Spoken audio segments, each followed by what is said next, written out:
किसान, अरे ओ किसान, अरे कहाँ है बे? ओए राम, आजा भाई, अंदर आजा।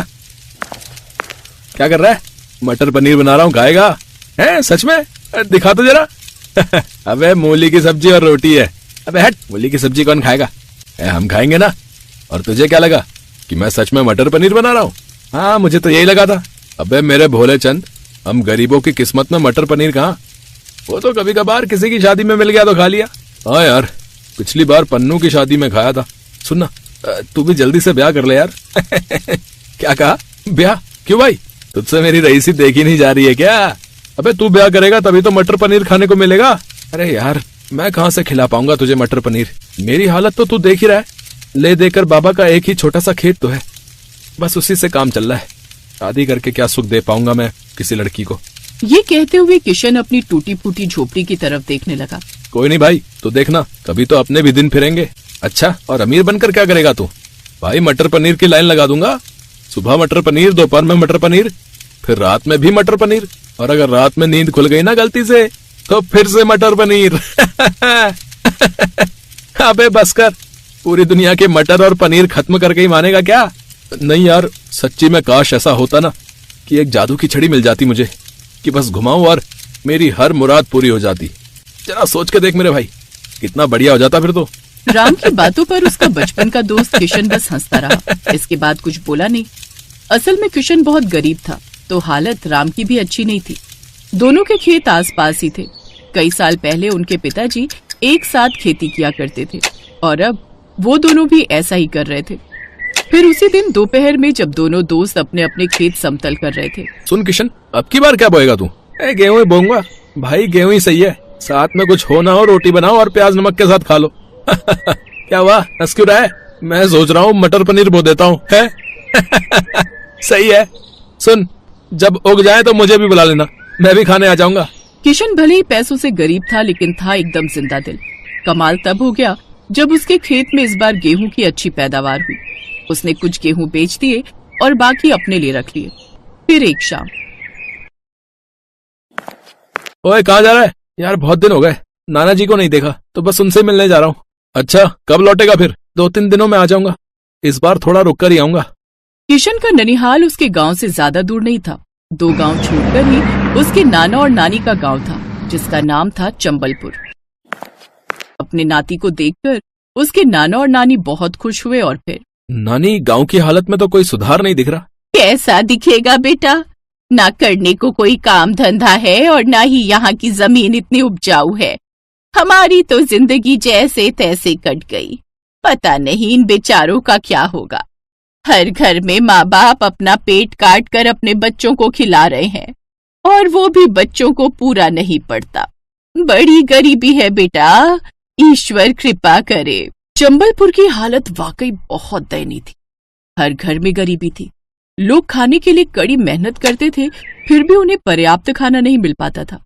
कुछ ऐसी ही तस्वीर किशन के गांव आनंदपुर की भी थी। पर ना तो किशन अपने गांव की हालत सुधार सकता था और ना ही चंबलपुर के लिए कुछ कर सकता था। 2 दिनों तक नाना नानी के पास रहने के बाद वो अपने गांव आनंदपुर आ गया। रात में उसने अपने लिए दाल रोटी बनाई और जैसे ही वो खाना खाने वाला था, तभी उसे बाहर से किसी की आवाज आई। कोई है क्या? प्रणाम बाबा। खुश रहो बच्चा, मैं कई दिनों से भूखा हूँ। पेट में अन्न का दाना भी नहीं गया, कुछ खाने को मिलेगा? हाँ हाँ बाबा, आइए ना, आप यहाँ बैठिए। किशन ने झट से साधु के लिए दरी बिछाई और फिर थोड़ी ही देर में किशन साधु के लिए वो दाल रोटी लेकर आ गया जो उसने अपने लिए बनाई थी। साथ में उसने प्याज भी रख दिया। साधु ने बड़े चाव से खाना खाया और जब उनकी भूख खत्म हो गई। बच्चे, भगवान तुम्हारा भला करे, तुमने एक भूखे साधु को खाना खिलाया है। वैसे नाम क्या है तुम्हारा? जी किशन नाम है मेरा। बेटा किशन, तुम्हारे लिए तो भोजन रखा है ना? हाँ बाबा, आप मेरी चिंता ना करें, मैं अपने लिए दोबारा बना लूंगा। किशन की बात सुनकर साधु बहुत खुश हुए। उन्होंने किशन के सिर पर हाथ रखकर कहा, तुम बहुत अच्छे लड़के हो, मैं तुमसे बहुत खुश हूँ। बेटा, मैं तुम्हें कुछ देना चाहता हूँ। नहीं बाबा, मैं खुश हूँ, मुझे कुछ नहीं चाहिए। किशन ने हाथ जोड़कर साधु से कहा, लेकिन तभी साधु मुस्कुराए और उन्होंने एक मंत्र पढ़ा और अगले ही पल एक बड़ी सी कढ़ाई उनके सामने थी। ये लो बच्चे, ये कढ़ाई आज से तुम्हारी है। नहीं बाबा, मुझे इतनी बड़ी कढ़ाई की जरूरत नहीं है, मैं तो अकेला रहता हूं, मैं क्या करूंगा इसका। बच्चा, ये कोई ऐसी वैसी कढ़ाई नहीं है, मेरा मंत्र प्रसाद है। इसमें तुम सिर्फ पानी डाल देना और फिर जो चाहोगे वो पकवान इसमें बनकर तैयार हो जाएगा। इस कढ़ाई की वजह से तुम्हारी पूरी रसोई जादुई बन जाएगी और उस जादुई रसोई से तुम कभी किसी को भूखा नहीं लौटने दोगे। ये मेरा अटल विश्वास है तुम पर। साधु की बात सुनकर किशन की आंखें खुली की खुली रह गई। उसने फौरन साधु को प्रणाम किया और फिर बाबा एक बात कहूं? बोलो बच्चा। मुझे ऐसी ही एक और जादुई रसोई चाहिए। लालच करना अच्छी बात नहीं है बच्चा। नहीं नहीं बाबा, इस कढ़ाई से मैं आनंदपुर के लोगों को खाना खिलाऊंगा और दूसरी रसोई मैं चंबलपुर में बनाऊंगा। वो मेरे नाना नानी का गांव है, वहां बहुत गरीबी और भुखमरी है। ठीक है बच्चा, जैसा तुम चाहो, बस याद रखना चाहे जो हो जाए कभी लालच नहीं करना। इतना कहकर साधु वहां से चले गए। उनके जाते ही किशन के आंगन में अब एक और कढ़ाई थी। किशन झट से दोनों कढ़ाइयों को अपनी रसोई में लेकर गया। वहां कढ़ाई रखते ही उसकी रसोई जादुई हो गई। रसोई की हर चीज चमक रही थी। किशन ने झट से एक कढ़ाई में पानी डाला और ऐसा करते ही जादुई रसोई ने कमाल दिखाना शुरू कर दिया। उसने पहली बार उस कढ़ाई से मटर पनीर बनाया और फिर उसने राम को भी बुला लिया। राम, मेरी बात ध्यान से सुन। मेरे पास ये 2 कढ़ाई हैं, मैं इनमें से एक को यहां रखूंगा। तू कल से इसमें खूब सारा खाना बनाना और लोगों को खिलाना, और दूसरी कढ़ाई से मैं अपनी नानी की रसोई को जादुई बना दूंगा और फिर मैं वहां के गरीबों को भी मुफ्त में खाना खिलाऊंगा। ठीक है भाई, पर तू यहां आता तो रहेगा ना? हाँ, मैं हर 2 दिन में आता रहूंगा। राम ने वैसा ही किया जैसा किशन ने बताया था। गरीबों को मुफ्त खाना खिलाना शुरू कर दिया। उधर चंबलपुर में किशन ने उस कढ़ाई की मदद से अपनी नानी की रसोई को जादुई बना दिया। वो दिन भर कढ़ाई में पानी डालकर खाना प्राप्त करता और गरीबों को भरपेट खिलाता। ऐसे ही कई महीने बीत गए। दोनों गांव में अब कोई भूखा नहीं सोता था। फिर एक दिन किशन अपने गांव आनंदपुर आया तो उसने देखा पूरा गांव बाढ़ में डूबा पड़ा था। ये देखकर किशन बहुत घबरा गया। हे भगवान, ये क्या कर दिया? ये किस बात की सजा दी है आपने मेरे गांव को? किशन का इतना कहना था कि तभी उसके बगल में वही साधु प्रकट हुए। ये लोग अपनी करनी खुद भुगत रहे हैं। बाबा आप, लेकिन इन्होंने क्या किया? तुम्हारे दोस्त के मन में लालच आ गया था। वो जादुई रसोई से खाना बनाकर बेचने लगा, वो भी बहुत महंगे दामों पर। और जब गांव वालों को इस जादुई कढ़ाई के बारे में पता चला तो वो सब भी इसे छीनने और लूटने में लग गए।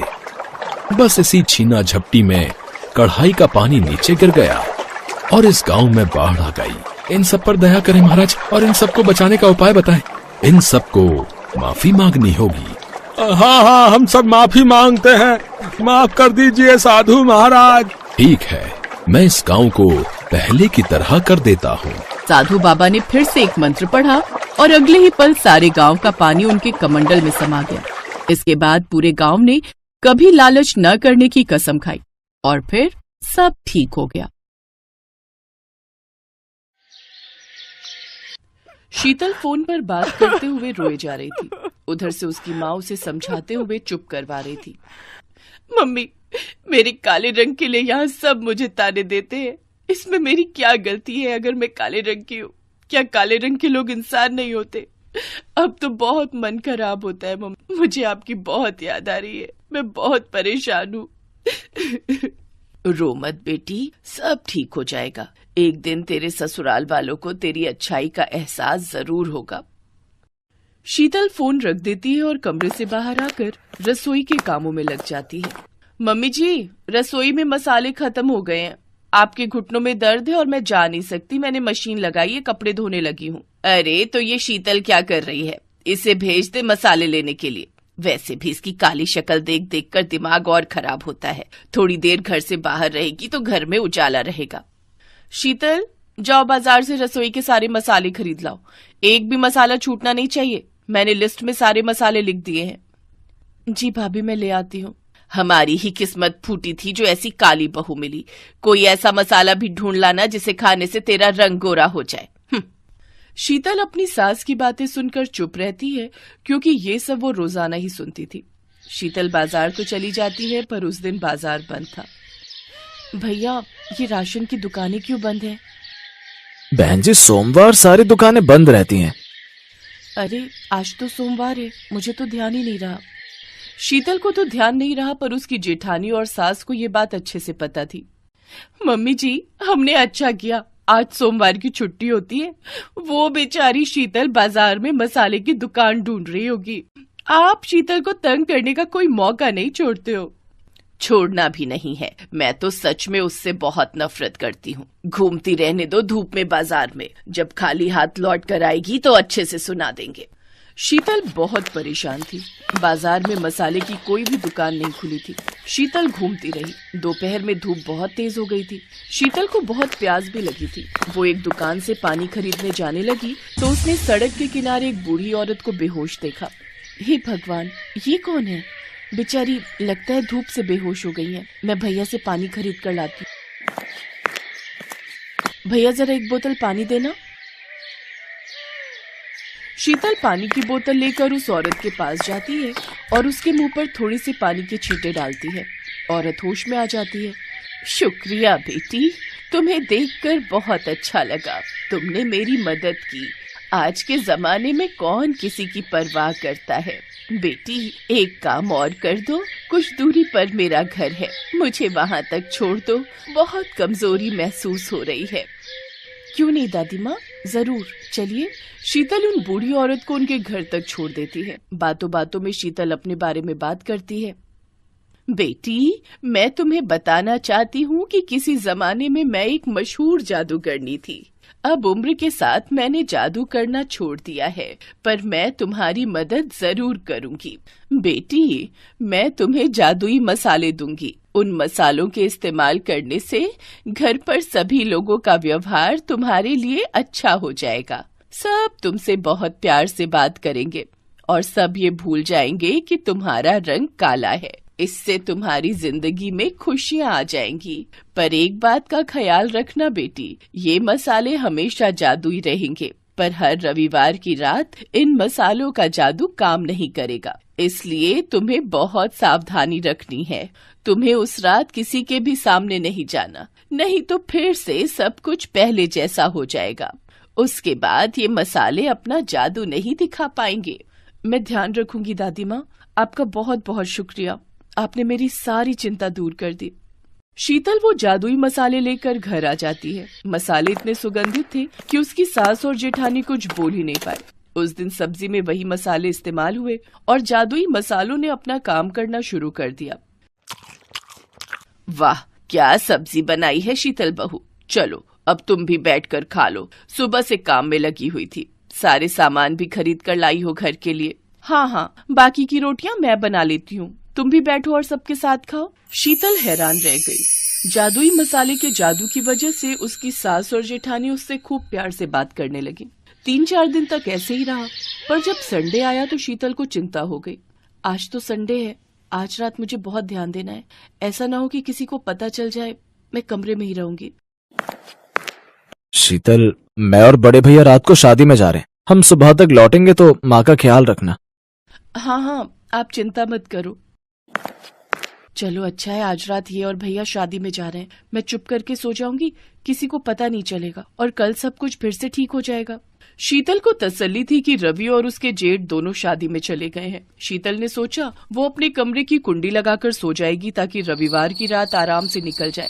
पर अचानक शीतल की सास अपने कमरे में से आवाज लगाने लगी, कविता बहू, जल्दी आओ, मेरी सांस घुट रही है। सास की आवाज शीतल ने भी सुन ली थी। वो भी जेठानी के साथ अपनी सास के कमरे में जाती है। सास की तबीयत बहुत ज्यादा खराब हो चुकी थी। शीतल को याद ही नहीं रहा कि मसालों का असर खत्म हो चुका है। मम्मी जी, चिंता मत करो, हम आपको अभी डॉक्टर के पास ले चलते हैं। ये लो, कर लो बात, जैसी शक्ल वैसी अकल। अरे इतनी रात में कोई ऑटो रिक्शा नहीं मिलेगा, ना ही कोई गाड़ी मिलेगी। भाभी, कार तो घर पर खड़ी है ना, हम अपनी कार से ले चलते हैं। हमें कार चलानी थोड़ी आती है, ये दोनों भाई भी घर पर नहीं है। भाभी, मुझे ड्राइविंग आती है, आप टेंशन मत लो। चलिए मम्मी जी, मैं आपको डॉक्टर के पास ले चलती हूँ। शीतल ने बिना देर किए अपनी सास को कार में लिटाया और कार चलाकर अस्पताल ले गई। समय पर इलाज मिलने से सास की तबीयत में सुधार हो गया। पर ये क्या, मसालों का असर तो हट चुका था, फिर भी सास आज अपनी बहू शीतल की तारीफ कर रही थी। मुझे माफ कर दो बहू, मैंने हमेशा तुम्हारे काले रंग का मजाक उड़ाया, पर तुम तो सर्वगुण संपन्न हो। ये बात मुझे कल पता चल गई कि तुम हमारे लिए कितना सोचती हो। हम तुम्हें कितने ताने देते हैं, फिर भी तुम हमारी भलाई देखती हो। कविता, अपनी देवरानी से अब गलत बात मत करना। शीतल बहुत अच्छी है। हाँ मम्मी जी, अब नहीं करेंगे। शीतल, आई एम सॉरी, अब हम तुम्हारे काले रंग के लिए तुम्हें कभी ताना नहीं देंगे।